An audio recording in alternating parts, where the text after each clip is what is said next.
राजधानी दिल्ली के सदर बाज़ार की ये तस्वीर आपको मैं 2 फरवरी की दिखा रहा हूँ, जो कि सीसीटीवी कैमरे की रिकॉर्डिंग है। रिकॉर्डिंग में आप लोगों की आवाजाही देख सकते हैं और सड़क पर ये बड़ा सा गड्ढा, शायद जल बोर्ड का कोई काम चल रहा होगा और निकलते हुए लोग। दरार क्रैक पूरी तरह से रोड में पड़े हुए हैं और अचानक 9:17 पर ये सड़क पूरी तरह से, जहाँ क्रैक पड़े हुए थे, बड़े गड्ढे में पानी भरा हुआ था, वो धंस गई। इतना ही काफ़ी नहीं, ठीक 19 मिनट बाद 9:38 पर 2 ही फरवरी को एक स्कूटी वाला वाइट स्कूटी लेकर निकल रहा था, वो भी इस गड्ढे की चपेट में आ गया। और सवाल इस बात का है कि आखिर ये गड्ढा इतना बड़ा खुदा हुआ क्यों है। अगर जल बोर्ड यहाँ काम कर रहा है तो इसको इस हालत में, इस रास्ते में जहाँ रोड पर स्कूटी, बाइक्स, रिक्शा, महिलाएं, बच्चे, बुजुर्ग निकलते हुए नज़र आ रहे हैं, वहाँ इसको खुलेआम कैसे इतना बड़ा गड्ढा खोदकर ऐसे ही छोड़ दिया गया। अब इस स्कूटी के गिर जाने के बाद लोग इकट्ठे हो गए, जमा हो गए और दूसरा स्कूटी सवार जो पीछे से आ रहा था, इस स्कूटी को गिरा देख अब वो सोच रहा है कि मैं यहाँ से वापस मोड़ लूँ, और वो कुछ ही पलों में वहाँ से स्कूटी को वापस लेकर निकल जाता है। लोग इस तरह से निकल गुजरते हुए नज़र आ रहे हैं कि शायद यहाँ उनको आदत सी हो गई हो इस इलाके में रहने की और इस तरह के गड्ढे को देखने की, या फिर इस गड्ढे को देखते हुए।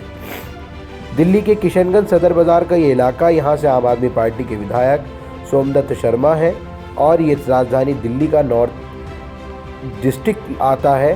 सवाल इस बात का है कि इतनी बड़ी घटना यहाँ रोड पर हो गई, व्यक्ति स्कूटी लेकर गड्ढे में गिर गया, उससे पहले 20 मिनट पहले किस तरह से ये ज़मीन पूरी तरह से क्रैक जो है वो धंस गए। क्यों आखिर दिल्ली जल बोर्ड की इतनी बड़ी लापरवाही इस गड्ढे को ऐसे ही रहने दिया। 12 इंदुराव से टच ये इलाका है और सामने अगर देखें तो बल्लीमारान विधानसभा है। लेकिन क्या इतनी लापरवाही दिल्ली जल बोर्ड की या फिर वहाँ के विधायक सोमदत्त शर्मा की, आखिर क्यों?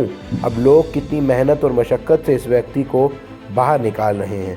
अब तो हम भी सोचने लगे हैं कि इस तरह की खबरें आखिर क्यों दिखाएं, क्योंकि अब विधायक, नेता, पार्षद ये कहते हैं कि हम अपोजिशन वाला काम कर रहे हैं, क्योंकि हमारा किसी राजनीतिक पार्टी से, मेरा पर्सनली तौर पर, हमारी टीम का नहीं, राजनीतिक ताल्लुक़ रहा है और शायद वो आगे भी बना रहे या ना रहे, इस बात का सवाल नहीं। लेकिन सवाल इस बात का है कि हमारी निष्पक्षता पर किसी ने आज तक कोई सवाल खड़ा किया?